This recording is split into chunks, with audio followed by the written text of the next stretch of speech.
વાગરા તાલુકાના ફરશક બજાર વિસ્તારમાં આવેલા ઓમ જ્વેલર્સના મંગળવારના રોજ આશ્ચર્યજનક બનાવ બન્યો હતો, જ્યારે એક ભૂકાની થાળી અજાણ્યા ઇસમે વેપારીની આંખમાં મરચું છાંટી અને 4 લાખ રૂપિયાથી વધુના દાગીના લૂંટીને ફરાર થઈ ગયો હતો। આ અચાનક બનેલી લૂંટની ઘટનાથી સમગ્ર બજાર વિસ્તારમાં ચકચાર મચી ગઈ હતી। ભયના વાતાવરણ વચ્ચે વેપારીઓએ પોલીસને જાણ કરી હતી।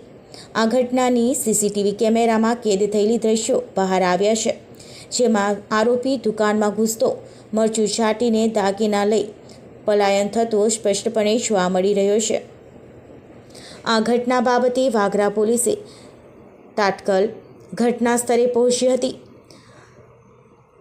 અને દુકાનદારનું નિવેદન લેવાયું છે। હાલ સીસીટીવી ફૂટેજના આધારે આરોપીની ઓળખ કરવાની પ્રક્રિયા શરૂ કરવામાં આવી છે। પોલીસે નજીકના વિસ્તારમાં નાકાબંધી કરીને તપાસ તીવ્ર બનાવેલ છે।